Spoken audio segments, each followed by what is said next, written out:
A very good afternoon to you. Thanks for clicking on to the second video, the long range discussion, and it's a little bit different today, folks. I'm actually going to be discussing this very situation here.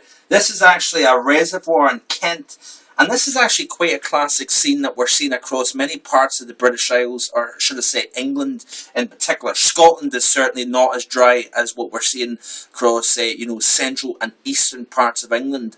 And of course, the drier winter last year, high pressure, the Arctic high pressure dominance, of course, it means we didn't see the Atlantic weather system pulling in that moist, mild air. And as well as that, we've seen a very dry summer season. And, it's hard, once you start to get a particular pattern locked into place, it's hard to break that pattern down. Even here in the UK, a region that has changeable weather conditions. Once you get that lockdown drought conditions, it can be hard to shift it and reverse that cycle. We've seen that in a much more dramatic fashion across parts of the southern United States. Texas, for example, seeing horrendous drought conditions. Now, this here, folks, is a typical scene across many parts of England, and that is a concern for me. Now, this springtime, very difficult to predict exactly in terms of whether we're going to see some of those weather systems, those moisture-rich Atlantic weather systems, pushing across more southern areas of the British Isles, an area that needs to see more rainfall. Now, I'm going to discuss here where my concerns are later down the road. You're talking a few months down the road, in fact. Now, we're seeing today the temperatures right up, well above normal across the region that is very dry. Now, does that mean to say we're going to have a blowtorch spring and summer? Not necessarily, but my concern would be that as we start to progress towards the springtime and into the summertime, that we could be looking at, very, very wet conditions across central and eastern parts of Europe. Why? Because we've had so much snowfall. And my concern would be that once we see all this landmass soaked, potentially seeing some major flooding conditions, could we be seeing that combined with a very dry England down into France, even into northern Spain? Could that have a detrimental effect on the atmosphere above in the spring and summertime? Now, one could suggest that because of the drier soils, we're going to be seeing enhancement of the Azores High.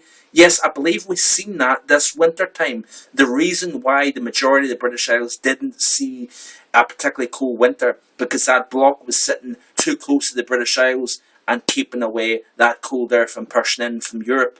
Now, into the summertime, could we be seeing the Azores high pressure do the same thing, only in a summertime style, pumping warmer conditions over the British Isles? That is very possible, folks. I'm not saying that we're going to have a long-lived, hot, dry summer across the British Isles, but one would make you think that given what we're seeing so far, given the pattern we're seeing, and given the surface conditions in those soils, very dry conditions, that could lead to a warmer than normal summer. Could we see a warmer and drier summer? Yes, we could.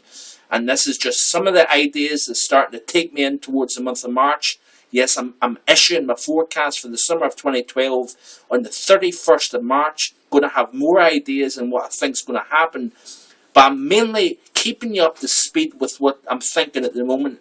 We could be looking at particularly the Midlands, south into the Greater London area, the southeast of England. Could be looking at some significantly warm weather this summer. Like I said to you, it doesn't mean to say we're going to have a continuation of hot, dry conditions, but it would make you think that when you do get that high building into the UK with the drier soils, that could lead to very warm conditions this summer. As for Scotland, as for Ireland, well, you've seen a wetter winter. You've got much drier soil, wetter soil, should I say.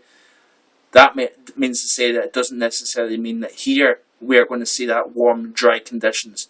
But some of the thoughts that I'm coming up with at the moment, I'll continue to keep you up to speed with what I'm thinking as we progress into the springtime. But plenty of winter left to come yet, folks, in the month of March. Continue to keep checking back. Have a good one. Bye-bye.